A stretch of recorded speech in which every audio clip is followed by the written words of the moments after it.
GDP is up a ton. It reported huge numbers, but guess what? The market is still overvalued significantly at one of the highest levels in history, even with the big jump in GDP, but that should not worry you. Let me explain. GDP just reported and it crushed. Expectations were 4.7% real GDP growth. That means after inflation is taken out, they came in at 4.9% and the market started to rebound. Mo, is that not confusing? Yeah, I was thrown off. Because I thought to myself, this would be big news for the Fed to say, whoa, we got to cool things down and 100%. Raise rates some more. I absolutely thought this would cause people to go bananas saying we hate this. Now, I'm seeing a lot of people out there saying, oh, recession averted, ain't going to happen.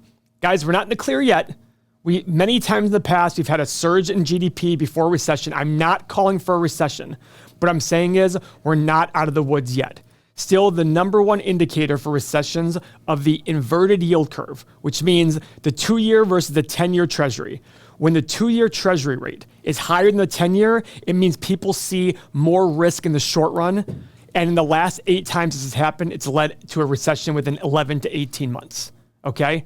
We are at the tail end of that 18 months, so could we have avoided it? Absolutely.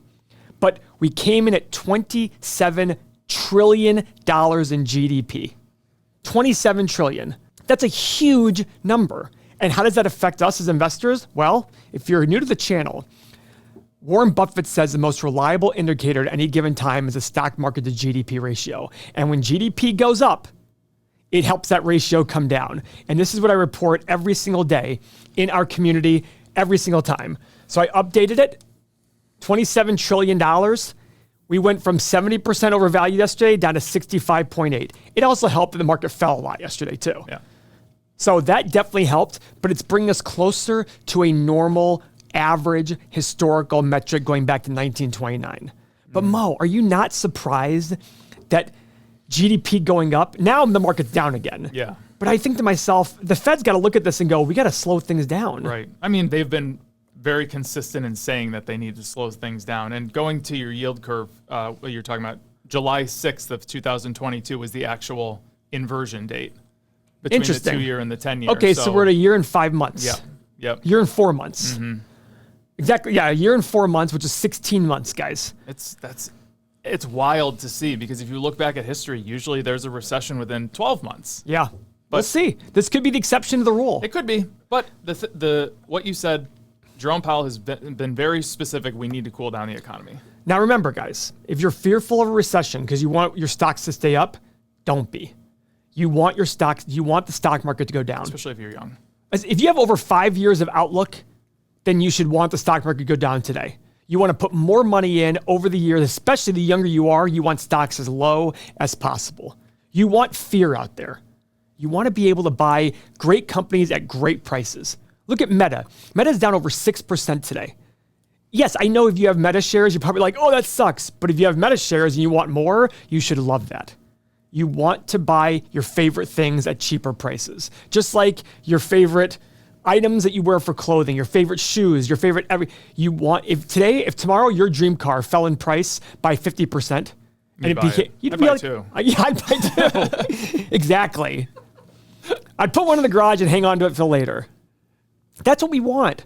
And that's what we're trying to do on this channel is teach that it's a wonderful thing when stock prices are lower. I know it's counterintuitive, and I used to be exactly like you. I used to want to see my stocks going up. I felt better when stocks went up. Now it's the exact opposite.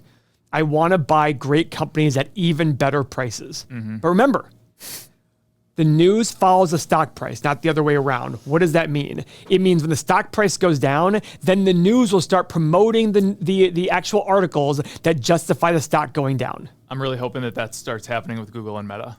Because it already did happen for Meta a year ago. I know. I'm hoping it happens again, especially with Google being down another, what is it today? 2, 3, 4%? Yeah. So it was down like 10% yesterday. It's down 3.5% today. Wow. I hope it just keeps the news just says, okay, here, they got problems. They got big problems because they don't have problems. But the perception can be that perfect. Yep.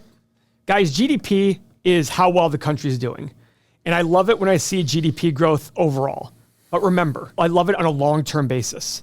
On a short-term basis, it's not anything to sit there and say is good or bad. It's just saying it is what it is. Now, I want you to be the great investor that you can be. to be in tune with your emotions. And I used to be a train wreck with my emotions. I'm much better now. I still deal with it though, but I'm much better now. But my goal is to find great companies at great prices. I started a position yesterday on a company called Generac. Don't buy it just because I have it. You need to do your own research, do your own process. And if you want to learn more about that process, that's why our community's here at everythingmoney.com. 7-day free trial, check it out. But I look at this thinking to myself, I look at Generac and it was a low of like 80, then went to 160 and now back to 80 something in the last 1 year. Is it really possible that a company that big can double and halve in price twice in a 2-year period? No. That's not rational. No. But that's your job. Your job is to take that irrationality and profit from it. And the great news is, when I started having these feelings, I didn't have anybody to talk to. I had nobody to watch. You guys have our community.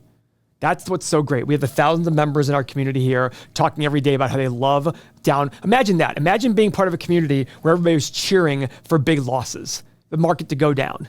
Even though they own the stocks, they're like, I want even more. We have people bragging in there about what levels they have at PayPal, Facebook, and all these things. They're like, I bought this at this price. It's amazing, isn't it, Mo? Yeah, it's awesome. So, guys, again, if you're sitting here and you want a different way of thinking about money, subscribe to our channel. It's a great place to be. We're here to tell you what is going on. And when the world seems like it's falling apart, we'll be the rational ones saying it's not falling apart. Everything will be okay. Thank you very much for your time.